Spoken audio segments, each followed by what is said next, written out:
Hey everybody, this is the final episode of the Darksliders Podcast with Doug and Brad. Don't start crying. Don't start crying because we're not done. This is the final episode of Darksliders Podcast. This is not the final episode of what we plan on doing next, our next endeavor. I think since we started out, Brad mentioned this a few episodes ago, that, everything before episode 20 isn't very good. It's real bad. It's not. I would say there's still some pretty good episodes back then. But basically, the point is that we've learned a lot since we started this podcast. We've sort of noticed that the long form podcast is kind of going away. People sort of are interested in more of our shorter videos, where we kind of give quick impressions or reviews of a very specific topic. So basically, the thought was, instead of doing one long form podcast, we're going to be releasing shorter videos throughout the week. There may still be that long-form podcast for those of you who are listening to it, because we know there's several of you. So we'll probably we're thinking about doing something to kind of try and get that to still be there as well, because we know there are several of you who listen to it that way. And that's the way I always listen to it. I feel like I've only watched like 4 of our YouTube videos. Probably shouldn't admit that, but it's okay. No, yeah, we do understand there are still some podcast listeners, so we'll still try to keep you in the loop at the end of the week. So basically, we're just going to do same tone. I just want to make that very clear. Definitely gonna be the same tone of the podcast. We definitely aren't trying to get into the YouTube shenanigans of But video games are horrible. Yeah, or video games are the best thing ever, and our entire lives revolve around video games. And that's kind of the theme that we've been trying to go with our new revised one, is that we kind of understand that people live a 40-hour work week. We live a 40-hour work week, if not more. And games are sort of a hobby. It's not our life. We just kind of want to reflect that in our new podcast endeavor. What is this thing called? It's called a multimedia extravagant, elegant, crazy adventure. Oh yes, it's going to be that magnificent for sure. Luxurious. But in conclusion, this is the final episode of Darksliders Podcast. Actually, before you get to that, the end of this, we thought it'd be fun to just throw on our first ever recording, which we've never actually released before because it's really, really crappy, and we went back and found it and thought it was pretty entertaining. So we're going to throw that at the end of this episode. Yep, totally forgot about that. And we might release it as a YouTube video sometime this week, too, to kind of wrap things up, but we'll throw that at the end. So now, on to some games Doug's played. So, Doug, you finally finished up The Witness, huh? Yeah. Was it as boring as I think it is? No, it's not as boring. Yes, it is as boring as you would think it is. The Witness is probably one of the best games I've ever played. I could easily throw it in my top 100 list. I could probably throw it. I haven't taken a look at that top 100 list we developed a while back. I could easily probably throw it in the top 20. It is one of the best games I've ever played.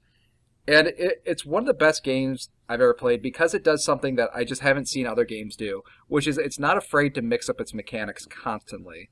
I think with a lot of games, I guess the best comparison would be Portal. Portal is really good. It's slowly introducing new mechanics to you that build upon the last mechanic you learned. So in Portal, it's like the first level you sort of learn how to shoot portals, and then you learn how to pick up boxes while shooting portals, and then you learn to move turrets while shooting portals, then you learn how to use bounce pads while using portals.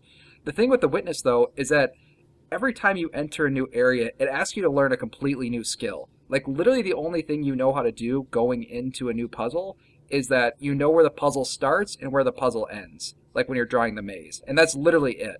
But the solutions are completely different. So every time I played a game, like, I'd be in a section of puzzles, and then the next day I'd come back, and you'd have to completely relearn how to play the game. Yeah, it's really cool, and kind of, I just haven't seen it before. Because it really is just takes that thing where you draw a line, and at the end you go to the end. And it was really neat. Just because every time you come back to a game, I feel like Rocket League would be a good example. When you come back to playing Rocket League, you understand what Rocket League is every time you boot it up. You're like, I want to play Rocket League because I like Rocket League because it's like this, and I have this experience, and I'll probably have that same experience as I play it. But whenever I came back to The Witness, it would be totally different. One of the things I like is that it's really good at introducing you to how the puzzles work. But sometimes as you get farther in the game, they don't really tell you at all how the puzzles work. There's not even like a good intro puzzle sometimes. Because I feel like the game is pretty good at like showing you this when you start out anyway. It's like, here's puzzle A, B, C, D, and you can slowly see it getting more and more complex. But near the end, they just kind of throw you into the shit. It's like, you need to figure this out. And it's really cool. It doesn't really hold it. Holding your hand is not the right word, because I mean sometimes it does sort of help you along to understand how the puzzles work, but it's because there's like zero dialogue. There's absolutely no tutorial on how they explain mechanics, at least written anyway. So they really let the player just kind of go and figure it out themselves, which I love. It's kind of cool. It's like you don't play many games where they sort of let the player think for themselves. Even Bloodborne, like, which I think is like probably, which would probably be a good example of a game that sort of lets players just sort of figure it out themselves. Bloodborne has like written tutorials, like this is how you attack, this is how you dodge, this is how you do this is how you do that. But this game just doesn't have any of that, and it's really, really impressive. And if you like environmental puzzles in games, I think a good example would probably be, Brad, did you play A Crack in Time by any chance? Nope. Okay. Well, I'm trying Puzzle to think games of aren't my thing. Yeah, well, I'm trying to think of like a good example. Well, I guess one that people would play. But if people like the environmental puzzle aspects of games, like there's like always like the push block puzzle, or I think Ratchet and Clank actually, Crack in Time is a good example. That's some really really clever puzzles with a time mechanic, and creating clones of yourself. This is the best environmental puzzle game that's ever been made. It's not even close. It's like I would put maybe Portal's definitely up there, but this game is just better in regards to puzzle solving. It makes you think a lot. I had to use a lot of scratch paper. Right now I have like a stack of paper sitting in the corner of my room of just notes written on it. Well, you can say ew all you want, but it's still neat. I personally think it's neat. One of the puzzles actually had me cutting out sheets of paper and like trying to figure it out myself. Sometimes I would have to like flip a sheet around, hold it up to the light, and then look through the sheet of paper to understand what I was looking at. And so, Brad, I know you wouldn't necessarily like this game, and I know there's definitely people out there who would not like this game because of that. It's really quiet. It's really really slow. I mean, you could keep saying no all you want, but I mean, if you are interested in that sort of if you're interested in that sort of game, it is one of the best games I think I've ever played. I don't know what else there is to say about it except that it's just a game that respects you for being somewhat smart and intelligent, and but it's also friendly enough that it doesn't just leave you hanging. Like, it does teach you how to do things pretty well, but it does it non-verbally, which is nice. It kind of like teaches you by letting you do it for yourself, if that makes sense. It's just, I don't know I'm teaching that well, but there's that whole thing, like, you can tell somebody how to do it, or you can like show them how to do it, or they can let them do it themselves. Yeah. Good game. Yeah. I don't know. It's one of those things where a part of me really wants to play it just because it's apparently the greatest thing ever, but I look at it and I can't picture myself playing it for more than an hour without getting irritated or bored, and I'm not sure which one would happen first. Probably irritated. It's not. It's definitely not a boring game. Like, I think there's enough level of exploration. Like, the fact, I mean, it's an open world game, which is kind of cool. So there's a lot of stuff to kind of see and wander around the island. There's not a single point in the game I was bored. There were a few points where I was very frustrated. I will not lie. I think actually the more simple the mechanics of the puzzle, the more frustrating it was. When it was something that wasn't kind of interesting, like if it didn't really involve the environment, it was just like dots on a board and you sort of just had to figure your way around it. Those were not. They weren't bad. They just weren't my favorite. Like the ones I could say that you probably could complete on a cell phone if you wanted to, just because that's the mechanics of that puzzle. But the more environmental ones were really really fun. Huh. Yeah. Also, in conclusion, this game is absolutely worth $40. It's a $40 game. It's like not even. That shouldn't even be a question in your mind. I don't think. I was really worried when I first started. It's like, okay, is this really a $40 game? I didn't mention this last time, but now that I've completed it, I completed the game and I still didn't do everything. There's still some things I have left to do. So yeah, definitely probably one of the best purchases I made in a long time. Really, like it was a game that was absolutely worth full price, which is not something I do normally. And something I've been kind of burned recently on. So you got one. Good work, Doug. You got one. Yeah, I did. So yeah, that's it. But Brad, we're gonna move on to a different sort of open world game we didn't really talk about. I don't think neither. We both said we'd sort of like sit on this one for a while before we purchased it. And Brad, you got Fallout 4. You were kind of excited for this one. From what I remember, kind of leading up to coming out. Yeah. Yeah, this was one of those games that I think we both were kind of on the same point where it was, I'll get it eventually. I don't need it right now. Mm-hmm. I actually got it back in like January or something. And it's just been sitting there watching me play Guitar Hero for months and months. If we ever get big, we need to talk with Activision, So so you can test the new Guitar Hero live too. Get an exclusive preview from Brad on that one. hell yeah, because I will Mm. buy that day one for sure. Good. But no, I was kind of excited about it, and I probably put about 7 or 8 hours into it at this point, maybe not quite that much. I don't know, around there, and I'm bored. As soon as I started playing this, I loved it. The first probably half hour to an hour is excellent. And Yeah, I know we're not getting into spoilers, but like tons of people have played it. But we had talked a lot about the intro to that game, and it sounded super cool. And it is. It's and awesome. But the intro is just the intro, and then it kind of Gets followedy. But yeah, so like the first hour I put it in, and the opening cutscene is fantastic. And then, you're in your little house, and then, whatever happens, I don't know how spoilery people want to get about the first half hour, but I'd rather not, because I happens. still actually want to know about it, because I have an idea. I've read a little bit about it, but I would still like to at least play that.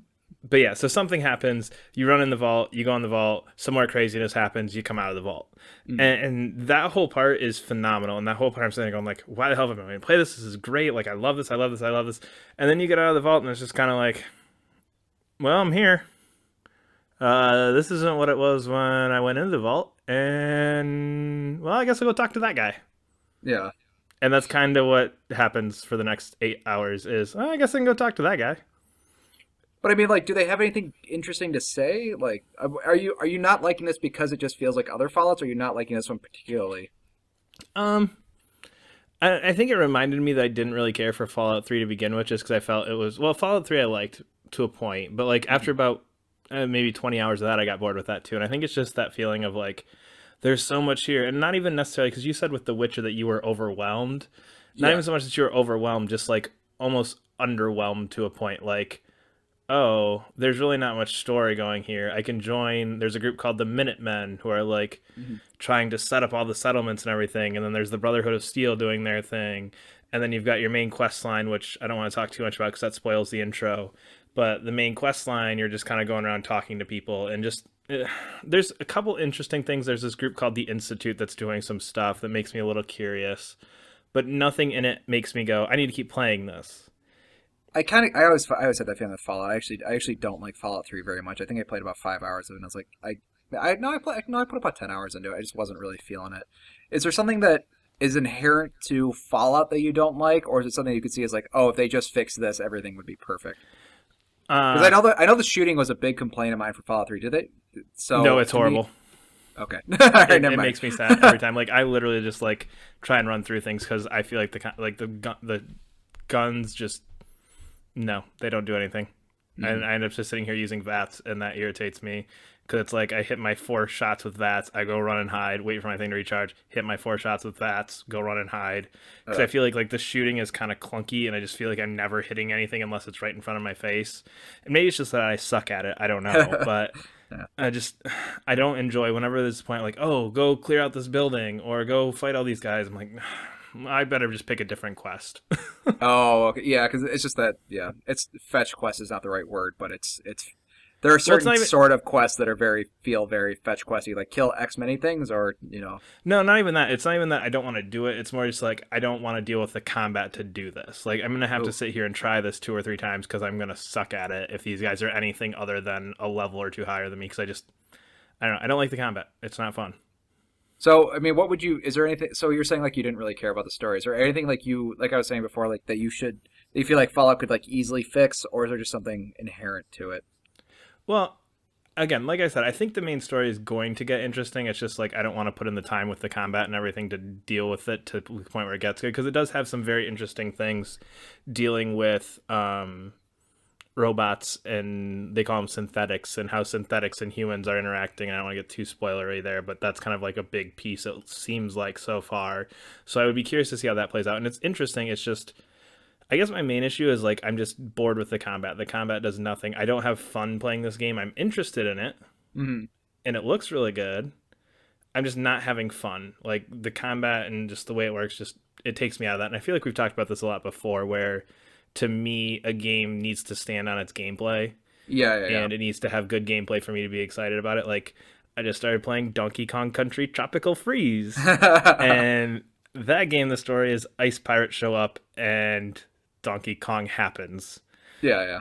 But that game is so much fun that I don't care. This game, this is a super interesting kind of like robots, mysteries. There's this evil group of people doing something that nobody knows about. And the whole plot thread sounds really interesting. But when I get to the point where I actually have to do it, it's like, ugh, I don't want to do this. I just want you to tell me what it is so I don't have to go deal with fighting these people.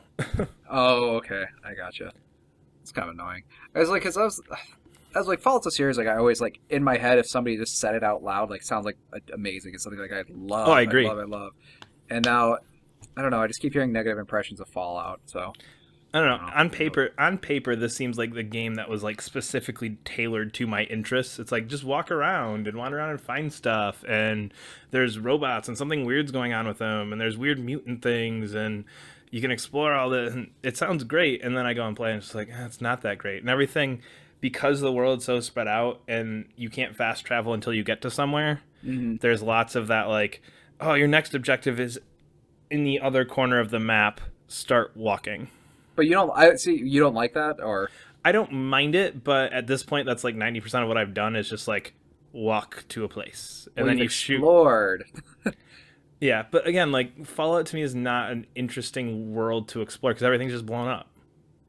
You know what I mean? Like looking at a game like Xenoblade where you walk in and all of a sudden like, holy crap, this entire part of this world is a neon green color, and you walk into another place and go, okay, this is kind of like, oh, this is like a giant like desert, and there's like crashed spaceships and stuff, and what's going on here? Whereas Fallout's like, oh yep, and there's another gas station that used to be a gas station, and that was somebody's house. Okay, looks like I'm in a town now. You know what I mean? It's like there's not enough differentiation between the locations for me to be super cool. Ooh, what's that over there? Ooh, what's that? You know what I mean? It's like, oh yep, seen that. Okay. Oh, another broken bridge. Guess I need to walk through the radioactive water.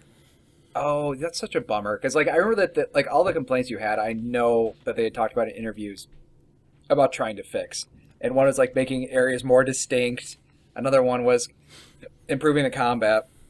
I mean, they talked about, like, id Software coming on to improve the combat. I'm sure it's improved. I don't doubt that. It definitely feels better than Fallout 3, but playing it reminded me of why I didn't like Fallout 3, which was because of the combat. And it's not what I want. If I'm going to play a game where I have to shoot people, and it's a shooter and it's a first-person shooter, I want it to have good gameplay. I want it to have some good combat mechanics in it. And this is just like, everything feels sluggish. It feels like everything has very specific hitboxes. It just, I don't know. It just doesn't feel good to play. Yeah, I feel like action RPG sort of used to mean like an okay action game with good RPG mechanics. But I think games like the Soul series, Borderlands would probably be a good one, where they're just good action games or they're good first-person shooters first, and then they have like so RPG mechanics on top. And I feel like Fallout has kind of used it as a crutch. It's like, oh well, we're an action RPG, but we're an RPG first. It's like, well, why can't you make a good action game first and then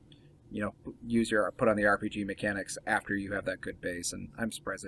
I guess I'm not totally surprised they didn't fix it. I mean, it's sold a bazillion. Although people really aren't talking about it. It's been a while since it's released. I do feel like it kind of came and went. I mean, because it came out, November-ish? And something like that, yeah. I feel like people talked about it for about a month, and then it was kind of like, oh, yeah, okay, and moving on to the next thing. Yeah, I think a lot of people were like surprised at The Witcher 3. Like, The Witcher 3 it does some stuff that's like pretty impressive, like you haven't seen before. Well, Fallout 3, it's kind of like, actually, I think The Witcher 3 is probably like the Fallout 3 of this gen. Like, Fallout 3 kind of blew people away with its scale and what you could do. And then Fallout 4 is sort of a retread of that. So when like Witcher 3 is like the new hot thing in town, it's like, oh my god, did you guys see Witcher 3? Oh, but Fallout 4. Well, it's probably better than Fallout 3. It's like, it's the same song. Yeah, same idea. Yep. I mean, overall, if you loved Fallout 3, I'm sure you would love this. If you love New Vegas, I'm sure you'd love this. I don't hate it. I don't feel any desire to play it. Yeah. Like looking at it, I understand what it is. I understand that there's some great aspects to it, but it's just one of those things where it's like, man, this is not the type of game I enjoy playing. Yeah. Which is, it's just kind of disappointing. I feel like the people who love Fallout 3 already own Fallout 4, but it's kind of like us who are sort of like, well, I don't know, maybe I'll get in the future sort of thing. I was always just kind of, even like, I think right now actually just talking kind of convinced me not to get it. I was actually kind of excited, kind of interested in Fallout 4 because they kept saying that they're going to change everything, but from everything I've heard after release, again, there's some improvements, but just Nah. Yeah. All right. We have played a lot of other games recently. I will say that, but we'll be sort of saving those for the future. Well, I was gonna say, to be fair, we played some other ones. We're safe. Oh, We and played we're what? done. And we're done. Yeah. No, I mean like we played a ton of games and we're trying to sort of work that into our new thing. So we gotta have a couple like a good name for that. Just instead of just a thing, it's a new Multimedia experience. Actually, it kind of is, just like everybody else. Anyway, so moving on to news. Not a lot of news this week. Luckily, GDC is coming up next week, so there will be a cavalcade of news coming in next week. A lot of small games get announced during that time. Some big game, usually one or two pretty big games get announced then. But until then, some not so good news. The big one that kind of came out this week was that Microsoft has closed Lionhead and Press Play. I think the bigger news is probably that they closed Lionhead, and most people had to Google, and then people had to Google. Oh wait, what was Press Play? Lionhead is the game they are most well known for currently for Fable. They also, if you're kind of you've been playing games for a while, they also did At the Movies, which was kind of a cool make your own movie game, and they also did Black and White. While Press Play was a game, they did Max and the Magic Marker, which is a pretty good indie game from what I understand. Yeah. This is we every week we talk about like something Microsoft Weird is doing. Microsoft news lately. Yeah, it's not negative. This is pretty negative, but it's just like what is going on? Because they basically not only did they close Lionhead Studios, they canceled Fable Legends. Fable Legends is done. It's very, or at the very least, it was in beta. Yeah, wasn't it in beta a month or two ago? Yeah, like people, like it's still in beta. Like people are currently playing that game, and now it's canceled. Like it's like we're going to drop support for it. And from what I understand, they're actually going to start dispersing the people who were, taken from Lionhead and trying to disperse them to their other studios. But they're basically cutting down their studios now. And this seems like a big one because if you think about big. 360 gen franchises, the big ones from Microsoft were always Halo and Fable, or two of the bigger Microsoft-owned ones. Because you had Gears, but that was more of Epic's thing, which isn't a Microsoft studio. And so to a point, Fable is nowhere near as big as Halo, but it'd be very similar to Halo saying or Microsoft saying we're going to shut down Bungie. In terms of scale of projects and how much those games meant to the Xbox brand. I feel like. Yeah. It's weird. They actually have released quite a few Fable games since Fable 3. Mostly cell phone games. They also released that Connect thing, right? Did they have a Connect thing? Yeah, they had that Connect game. They had a few cell phone games, and they also released an HD version of Fable, like the original Fable, where they actually redid a lot of the models. It actually looks like a pretty good remake. It wasn't just simply okay, we're just going to port the thing. Like they did actually added some improvements, changed some of the models around, so it looked much better. And I'm wondering if they just sort of saw it's like that isn't selling, so maybe people don't care about Fable anymore. And I don't know if people care about Fable anymore. I own Fable 3. I have never played Fable 3, but I own Fable 3. Why not? I've heard that game's okay. I'm surprised because it was one of those this is $2 at GameStop now. Why not? Oh, gotcha. And the why not was because it will sit on your shelf for 4 years. Yeah. I'm actually wondering. I'm wondering if they think they can't make an action RPG that's going to be able to compete with third-party action RPGs. That could be because they'd have to sink a lot of money in to be able to compete with games like The Witcher at this point. Yeah, I think I could see The Witcher having scared them off from a Fable because The Witcher has now raised expectations for those types of games. Because I would put The Witcher 3 in that sort of genre, the same genre as Fable, of just being like action RPG, fantasy setting, well written, interesting characters, and I could see that if Microsoft was kind of on the edge of maybe Fable, because Fable Legends is clearly not it's not a Fable game. It's free to play. It's a free to play sort of co-op-y gauntlet-y game, which actually from what I've heard is actually pretty good. But I could see them if they've been thinking I don't know, should we cancel Fable, and then they saw The Witcher and there's we should cancel Fable. yeah, we have to compete with that. Should we? No. And I feel like Fable Legends isn't just canceling Fable Legends; it's kind of canceling Fable. The brand, yeah. It's we'll sink this down, and you know what? If 10 years from now we decide to come back to it, then great, we have this property that people have heard of, and we'll leave it there and see what happens, because I don't know, I don't feel like there's a huge clamoring for a new Fable. Yeah, I no, I don't. I don't think I don't know. I'm not really into Xbox anymore, but I haven't heard when people are saying. I think I've heard more people complaining about Conquer being gone than Fable. Like I don't think people have really. Yeah, I think Fable 2 and Fable 3, from what I remember reading, was that people didn't like them so much. They weren't as like highly regarded as sort of the first game. I still think is like really highly regarded. It's like, wow, this game was amazing. And Fable 2 and Fable 3 was Peter Molyneux not being able to actually, cash in on what he was saying. But Fable 2's garbage, but wait for Fable 3. Fable 3's garbage, but wait for my next thing. Yeah. I feel like that pretty much sums up Fable. Yeah. Really quick with The Witness, I feel like Jonathan Blow is kind of like Peter Molyneux if Peter Molyneux actually like did what he said. I'm going to do this. And everybody goes, no, you're not. And he goes, oh, but here it is. Yeah, no, exactly. Like The Witness is exactly what he said The Witness would be. And no matter how ridiculous he sounded in past interviews, well, Fable just never really lived up to those Peter Molyneux expectations. Yeah. So I think it's kind of sucks to see sort of a giant go down. It makes me really kind of nervous of whatever the hell is, like we've been saying I'm really nervous of whatever Xbox is doing. Does Microsoft do a conference at GDC? I'd be curious to see if they throw out some Xbox things out there with the weird PC crossovers we've been talking about the past couple episodes, Lion's Head going down. I'd be really curious to see if they make some kind of announcement at GDC this week about what they're doing with the Xbox brand, or if they decide to wait until E3, because somewhere along here they're going to have to come out and say something about what's going on, because they're mixing things up a whole lot to be sitting silent on this. Yeah, I mean, they've like had like small interviews with people where like people have asked them like kind of poking questions, and that's how we've been getting our info. But there really hasn't been. Well, actually, no, there was recently where they did talk about the Xbox brand.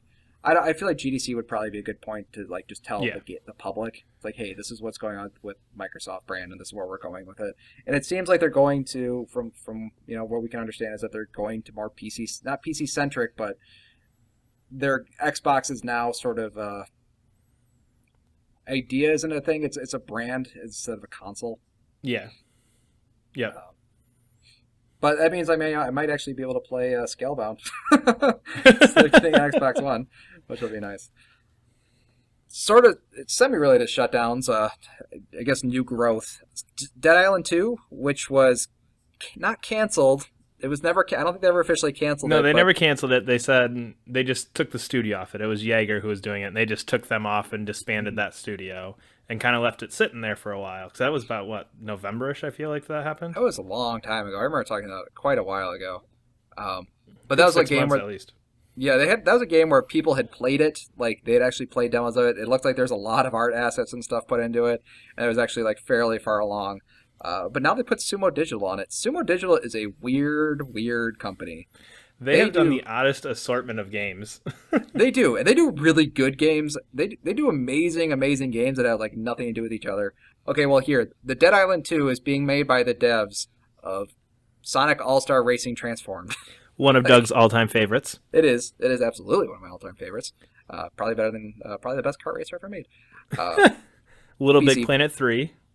Oh God, don't. No, they did that. They did Little Big Planet 3. Oh, they did do. Oh, they did. According to their Wikipedia page, yes, indeed, they did. They did Forza Horizon 2. They did Xbox Fitness.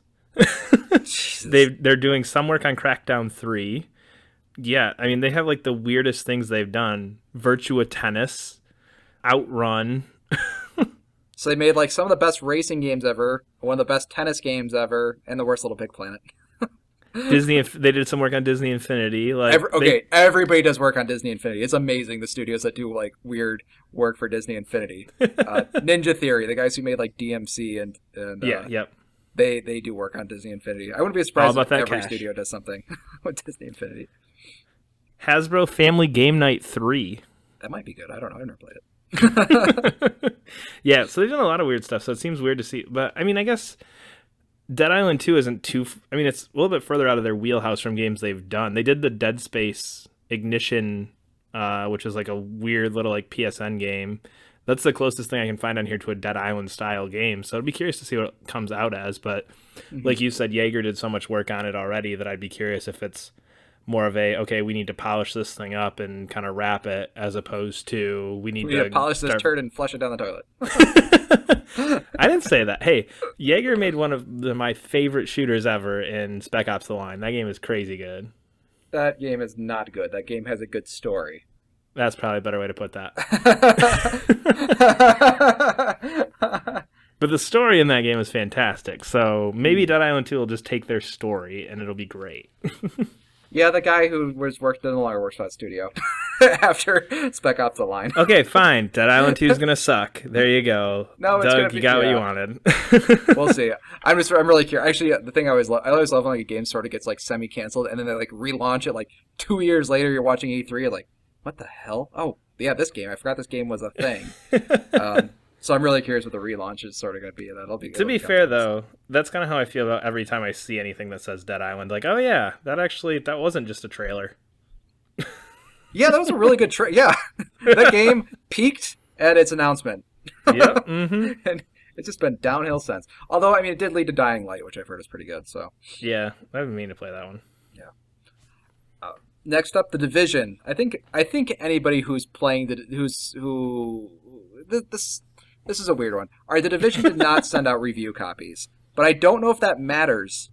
Does it matter The Division didn't send out review copies? Like, nobody knew what the scores were going into it. So day one, a bunch of people pre-ordered this game. They got to play the beta. Yep. And then they just released it, and the game has sold an ungodly amount. It is, I think we've already talked about this, but it's Ubisoft's best-selling IP ever. Yep. It's their best-selling thing they've ever done. And I don't know, is that because there weren't any bad reviews of it? I think currently there's a pretty bad Jim Sterling review out there. Although a lot of the reviews I've seen seem pretty solid. Yeah, if you look at Metacritic right now, there's 12 reviews. It's an 86. Everybody is 80 or higher, with the exception of the great Jim Sterling, who gave it a 65. Yeah, which is not a good score. But I don't know. I'm kind of split on this. I would say normally I would not like. I don't like the fact that review copies aren't sent out to people to talk about. But this game had a pretty extensive beta. Yeah, and I feel like that changes it a bit, because then it's kind of shifting to this model with people pulling out of E3 and things like that, where we want to deal more with the consumers themselves rather than, okay, we let the media give their opinions, now we can give it to people, instead going, okay, we can give it to people. Okay, the people seem to like it. Okay, it sold well. You know what I mean? And then you guys can get yours the same time as them, then write your reviews and do whatever the same time the people on YouTube are putting up their reviews, their Let's Plays and everything. So we're just going to make it even across the board. It does feel a little sketchy to me just because of Ubisoft's track record the past couple of years. Like, their games have not been great the past 2 to 3 years, I feel like, for the most part. So that made me a little weary of just like, you've been getting kind of dumped on for the past 2 or 3 years, and now you're going to pull this whole like, well, we just won't let people review it until it comes out. It felt really sketchy, but well, the thing I think that I don't know if reviewers don't understand this, but people who play Ubisoft games love Ubisoft games. Oh yeah, for sure. I think people who play Far Cry really like Far Cry, and people who review Far Cry, like, if you've played Far Cry 3, you've played Far Cry 4, and you've probably played Far Cry Primal. But there's people who like that. So the reviews to them don't really matter. If the game's like just straight up broken, like Assassin's Creed Unity, that might affect their purchase. Yep. That's super interesting. I'm glad that Ubisoft's kind of changed their tune because of that. But I think people kind of know what they're getting into when they get these games, so it doesn't really matter if they review well to them or not. And I think that's kind of what you're saying, where Ubisoft's trying to talk directly to the consumer. And it's not like they hit it. And like the beta, I played the beta, I came away feeling very positive about the beta. I thought it was really good. The Hitman beta actually got me to purchase the intro pack. The 14, I think I spent $15 on the intro pack. But I do kind of like this unfiltered sort of communication between Ubisoft and us. Well, the new filter is now YouTube personalities, which is really annoying. Actually, real quick, this is totally tangent, but I find it super, super interesting how they marketed Far Cry Primal from when they first announced it to like where it is now. When they first announced it, they did this very classy trailer where they're talking about like, hey, we're going to make a game that's set in this sort of period. It's going to be a new setting. We're really, really passionate about the setting. There's a lot of cool things. We've been talking with anthropologists. We got these cool like animals and just things that you haven't seen before. Can't wait for it to come out. Just, we're trying to change a lot of things. And now, like, the only thing I can find is like people on YouTube going, "Oh my God, shot him in the head, beat him to death with a club." It threw out any sort of historical classiness this game had with their marketing, and now it's just like, "Oh yeah, I beat that girl in the head. I threw that guy off a cliff, shot him with fire arrows." And that's what sells. Beating things over the head. Yeah, but it's kind of weird. Like, they've sort of moved away from my whole point with that is they've sort of moved away from press media to YouTube personalities and maybe even the consumer directly. And I'd rather they just go to consumer directly. Like, I think that's really cool. Yeah. And that was the cool thing about the Division and the Hitman betas is they did that. And I mean, neither one necessarily felt like, something where they were trying to test something out or try something out. It more felt like, and again, I will forever commend Nintendo for Splatoon, where it's just like, we're going to put this in people's hands and let them try it. Yeah. And I think you're going to see more and more games, even single-player games, where it's almost going back to that demo model that we had back in the old days, where it was like you'd get your PlayStation magazine and you'd have the demos for the next month's game. Like, it almost feels like we're getting back to that point where it's, okay, we're going to let you just try our game. I mean, I bought so many games back in the day because I had the demo in my PlayStation magazine, and I was like, oh, that's that game that I played last month. Like, that's coming out. Like, oh, that's going to be so much fun. Yeah, and it's kind of cool. It's not even just like, they're more extensive than demos were. Yeah, I feel like demos could show you kind of like the best level of their game, and then like, oh, when you got it, you're like, oh, I don't know, that wasn't very good. But I mean, the Division beta was clearly at least like, I got to play the Division for 4 or 5 hours. Yeah. I got to play the Hitman for maybe 2 or 3 hours. It wasn't just, they aren't just simple like, here's a taste and then that's it. But it's like, here's a very good portion of this game. You are gonna by the time you're done with this beta, you will fully understand the mechanics. This is basically like you get what this game is. While demos sometimes are like, I don't really know what this game is. So I feel like that there might be a general sentiment because they didn't send out review copies that they were trying to hide this game, and like that was the way that people used to hide games. That they were bad was that they would just not put out review copies, or they would put I think Assassin's Creed Unity was pretty notorious for that, where they set the embargo to like the day after it came out or something like that. I don't know. It's one of those things that still feels a little skeezy to me. It still feels like you're trying to hide it just because that's the way things have worked for so long is your game comes out on a Tuesday. On Sunday night, normally the reviews are up, and you've got 2 days to kind of look over reviews and go, am I going to buy that or not? Yeah. But that would be my initial reaction. But like thinking about it, like I played that game. Like yeah, exactly. And that's the same feeling I have. Is like I don't care that right now it's at an 86 at Metacritic. They probably actually did me a favor because if I saw, damn, that game's at an 86, man, everybody likes that game, I should go buy it. Whereas I played it and I went, nope, not gonna touch that. So if anything, they did me a favor. I think people, from like what I've been reading, just impressions for it, seems like people really do enjoy it. I mean, there are definitely people who are like, I feel at the very least you shouldn't feel surprised by what you got. Yeah. Oh no, for sure not. Which I think is a really kind of cool thing. I wouldn't mind seeing it more going forward, because like I said, I mean the Hitman beta really got me to purchase it. Actually, the Hitman thing specifically, we'll talk about this a little bit later, but the fact that it's only $15 to start was like, that was worth it to me. I was like, this game is not worth the $60 purchase to me yet, but that $15, sure, I'll try it. Why not? It's like Ground Zeroes. It's kind of like Ground Zeroes kind of gave you an idea of Metal Gear Solid 5. I really like that Ground Zeroes sort of model, and they've been doing that with a lot with Episode Deathscape for Final Fantasy 15. Yep. The Hitman beta, Division beta, Rocket League had a beta. Love open betas. I think they're. Yeah, I think that's something that's going to come more and more, and I feel like as people slowly shift to almost what Steam's done with early access, I feel like this is the major publisher's version of early access as well. We'll just put out a beta, get some people's feelers on it, and see where we go from there. That's a good way to look at it. Yeah, I like it a lot. I think I don't know if it's as good as the demo disc era, but I think it's definitely better than like anything we've had the past like decade almost. We haven't had where it's just wait for a review and hope somebody you trust said it was good. Yeah, exactly. Final news for the week. Speaking of Hitman, I actually did purchase Hitman. Like I was saying, This is weird. This is strange. I will say, just straight up, from what I played of Hitman, put about 6 or 7 hours into it. Is incredible. It is one of the best games I've ever. Well, not one of the best games I've ever played, but it is a groundbreaking game at the very least. But we're not going to talk about that. What we're going to talk about is this. I would like to actually talk about that, but we're going to talk about this crappy, shitty, no good, online, offline rigmarole. So how Hitman works is that you need to be online at all times in order to play this game. If you are offline while playing the Hitman single player game, you can't access certain levels. You can't access there's this thing called like contracts. I believe it's called contracts, where people can sort of set up missions for you, even if you have them like downloaded and decided. Like you can't play them. You can't play large portions of this games, and your game does not save. It saves, but it doesn't save any unlocks you get during playing the mission.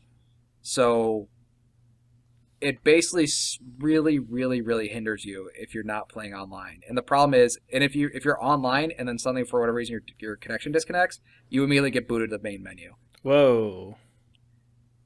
Yeah. No. So it doesn't unlock anything for you. It's kind of a laundry list. It's not great. I don't like it. I'm not gonna lie and say it's like, oh well, it's okay that this is happening. It feels like something that could probably be patched on in the future if enough people complain about, which they certainly are. And they're on Steam and they're on a lot of things, sitting in like 1-star reviews saying that's the end of the world. Well, and I'll be curious with the episodic nature of this, how much of that they can change going forward. Because I mean, you're releasing this game over the course of a year. Yeah. So you can kind of change things as you go. So I think the beta probably taught them a few things that they could change, and then this probably teaches them a few things they can change for the next one. And I think the quintessential Hitman will be the last episode, because that's going to have a year's worth of fine tuning when it finally does come out. Yeah, and that's what's actually really cool about the game. After the beta came out, they actually released a really, really... I'm so kind of mad I didn't get one. But they sounded actually a really extensive survey, where it wasn't just simple, like, what did you like about Hitman? What didn't you like? They asked you, like, very specific things about the beta, like what they did and didn't like. And you actually saw some of that reflected in the final version. Like, the things that we had complained about the beta, sort of like the audio glitches, or some sort of, like, weird, things with that. They fixed all that. It runs just fine, at least on PS4. I can't really speak for the PC version. It runs great, looks great, plays amazing, but it's sort of got this kind of like that online offline thing. You guys, man, come on, just fix that. Just fix that for us. Yeah, I feel like we're a little past that at this point in video games. That feels very 5-6 years ago when you had DRM stuff going on PC. Yeah, and that's kind of that's sort of the thing that's going on. Is like people feel like it's just DRM. It's just, and it even says like checking for levels. It's like, dude, I have it installed. Like, you should just go on with your life. Calm down. The sort of thought that has been kind of running through the online offline is that there's a lot of weird leaderboard stuff, like really, really extensive leaderboards for and what they track and scoring system in the game. So I think the thought was like, okay, we don't want people like hacking the system or whatever, or hacking their game, and then setting some insane leaderboard score. Excuse me. And then setting some insane leaderboard score. But to me, like, from what I play the Hitman game, like, I didn't care about the score. Like, that wasn't the thing that was interesting to me. So I don't even care to really go online, it does seem a little not shady is not the right word. It's not shady. It just sounds like more mandated. It doesn't seem like that was something that was really built into the game from the ground up to have this online component. It feels like it does benefit from some of the online components, but you shouldn't just kind of crack down on your game if it doesn't have, if people aren't online. Yeah, agreed. I will say, though, only thing I'm going to say about the game, absolutely worth it. If you're curious about the game, that $15 is absolutely worth it. Probably one of the most groundbreaking next-gen games I've played. Fancy. And people who keep, like, I think there's been sort of sentiment, it's like, where's next-gen? What is next-gen gaming? This is a very good indicator of what next-gen games are. And it's very, very exciting stuff. Fine, I'll buy it. For $15, yeah. Oh, yeah, for sure. I think. Fine, I'll buy it. Yeah. Although, Fine, I don't know, you really didn't like the beta, so I didn't. Yeah. True. I don't know. I feel bad. I feel like I'm just like crapping on all these games lately. No, I mean, between the Division beta, Hitman beta, Fallout 4, I really like Donkey Kong, and Guitar Hero, and Xenoblade was Yeah. great. I don't hate all There's just not a lot of like super gameplay centric games. Although you might like Hitman. I will. I'm curious enough that I might try it. I don't know. I have to look and see if I have any credit in my PSN account. Yeah, it's absolutely worth the $15, and it has probably one of the coolest video game levels I've ever played. Is the Paris level. They're like, oh, you get a Paris add-on. You're like, oh, okay, sure, it's just Paris. And kind of playing the beta, you sort of like, oh, I have an idea of how big this game is. You have no idea how big this game is. It's huge. It's the first game. It's actually the first game I think I've ever played where every door is unlockable. They give you a building to explore. You can go everywhere, absolutely everywhere in it. Nice. And you can do a million different things. So next gen is going to be pretty exciting. Now that we're almost a year and a half into it. It takes that doesn't bug me. I think it takes a while for people to understand what next gen really is. So that was it. That was the Darksliders podcast with Doug and Brent. Forever and ever and ever. Forever and ever and ever. We'll be back pretty soon though. I don't want to make it sound like we're not coming back for a few months. We're talking about GDC news is coming up. Okay, how are we gonna talk about that? So expect to see us next week. Yeah. Yeah, expect to see us soon. Expect to see us soon again. Next week you just have to change your subscriptions, but this week you don't have to subscribe to the Darksliders podcast on YouTube, iTunes. Yeah, I guess not. I guess you don't. I guess you really don't have to. You really don't need to follow us on Twitter if you don't want to. And no, we'll be moving our Twitter. We'll be moving our YouTube channel. We'll be moving a lot of stuff around. Just expect the Darksliders podcast, just better, and that's the plan. Yeah, thank you to all of you who've been listening for a while, and follow us to whatever we go to next. It'll be cool. It will. And because we're really good at this now, we'll use that in quotes. Yeah. Here's us being really bad at this. So enjoy. Yep. Here's episode. This has been the lovingly titled episode 0 of the Darksliders podcast with Brad. Actually, we didn't even have a name at this point. We were just messing around. Yes. Yep. Mm-hmm. Yep. All right. But thanks for listening. Yeah. Hope you guys enjoy. Okay, Brad. Which one did you want to talk about? How Resident Evil Revelations is annoying. Why is Resident Evil Revelations so annoying? Well, because that whole game is set up as a 3DS game, but when they ported it, they decided to leave all the really, really friendly things to a portable game, and I'm not playing on a portable system. What do you mean? What makes this thing portable? So every 10 minutes, it stops and decides that it needs to give you an update on your score. And it needs update on your what? Your score. It records your points, and it's oh, you took this much time, and you were this accurate, so here's your A rank. And it does that every 5 minutes. Oh man, I loved how they made sure they told me exactly how many points at the end of every chapter in Resident Evil. Did they even do that in the old games? I have no idea. I don't think they did in 5 and 6, but I know this one does. And not only that, but each episode, so there's 12 episodes, and each one is, I think, 25 minutes long, and it's broken into 3 of the annoying chunks. And at the end of each of these half-hour episodes, it does a previously on Resident Evil Revelations. Oh my god, I cannot tell you how annoying I find previously ons when I'm playing a game, because it's yes, I know, I just played that. That happens with the Telltale games, because I never get the Telltale games I always get them as a season. Oh, so yeah. it's next time. I was no, don't tell me what's next time on. I'll play it. Don't spoil anything for me. And then when you play the new episodes, last time, I was I just fucking played that. See, but I actually like that because I buy those individually. So. Oh, do you really? Yeah, I have never actually sat down and bought a full season. Wolf Among Us and Walking Dead, I did 5 minutes, or I did the hour-long thing, stopped, and then you watch it and you go, oh shit, now I wish it was 2 months from now. Oh, see. And then you pick it back up and you go, oh yeah, that's why I was excited to actually buy this stupid thing. So you actually buy a season pass then? Yeah. Eventually. Wow. Okay. That's that's the only season pass I can justify buying, because especially for Walking Dead and Wolf Among Us, after I played the first episode, it's well, I'm gonna need to finish this.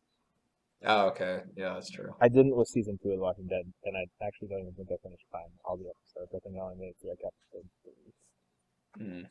So would you rather Revelations actually like if Revelations had been like split up into say 2 hour long chunks and then sold as like episodes, would you have rather had that? Like it came out like every two. Would you rather that have actually been like an episodic game? I'd rather it was just like a straight Resident Evil game. They just took those screens out.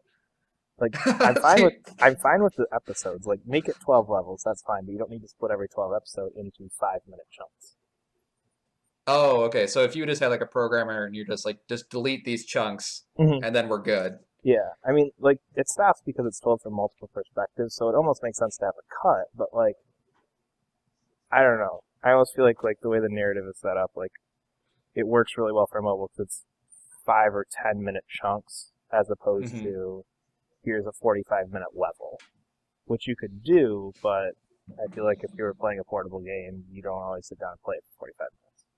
Yeah, that's true. That's kind of annoying. I mean, I do find that kind of annoying that like when they do port games to consoles, they sort of like forget they're like that this is now on a console, so there are like different rules to play by. Like you said, like you need to like when you sit down to play a game like on a console, like you first of all you've taken enough effort to turn on the TV and put the disc in the tray or down. You probably downloaded it, so you probably didn't put that much effort into it. Yeah, but you but you spent enough effort to like at least just like sit down for like the next few hours. I relocated like, myself to that area specifically.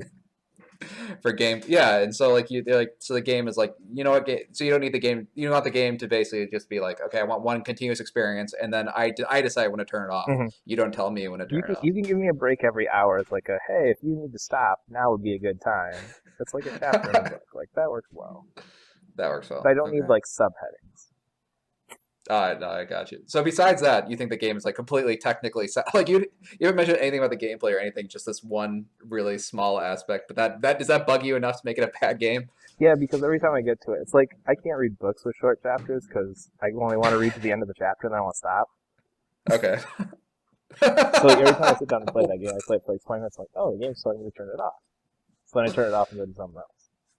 But technically, it's fine. It plays like an old Resident Evil game with like the super clunky controls, which I mean, frankly, feels more like what I want Resident Evil to be than what 5 and 6 was. And like, it's all very self-contained. So like for the majority of the game, you're on a boat. So kind of similar to like the mansion in the first one, as opposed to like 6, where it's like, oh, you're in the city. Now you're in the jungle. Now you're in the desert or wherever you ended up in that game. But like just going from like location to location, it's all self-contained and it's backtracking through. And it's okay. Now I can go back here and open this door and all that stuff. Yeah, I like that. That's like something I think that's kind of missing from like newer games, where like every new game is like we're going to show you a million different locations, and like so it doesn't. So like while you don't like really get to get like intimate with the locations, like Dino Crisis was like in one facility, basically branched out. Old school Resident Evil games was like one sort of area, like it was just Raccoon City, but it's like the alley, and that's sort of like maps slowly expanded.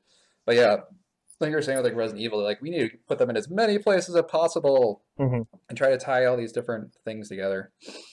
It's kind of frustrating. Yeah, I kind of like that more intimate setting with like just a single location that you sort of get to know as the story sort of plays out. Yeah, it definitely seems like it fits more with the idea behind the series than what the last couple full sequels have felt like.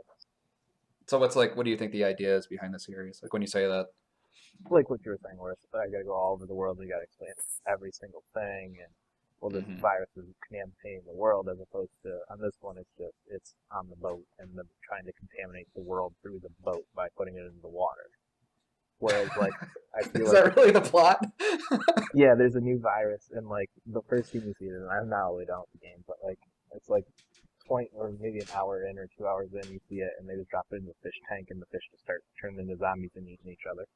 And that's so is this now a new virus? This isn't the T virus. This isn't Las Plagas. This is now like something new again. Yeah, and they actually made a whole new city. God. So there's this whole gigantic city that's all run on, I believe it was water and solar power that's floating in the middle of the ocean. And basically the virus gets developed there, but they decide that's a bad idea, so they use this like solar James Bond ray from space to blow up the whole damn place. But the one little part of the virus got out, and now it's on this boat.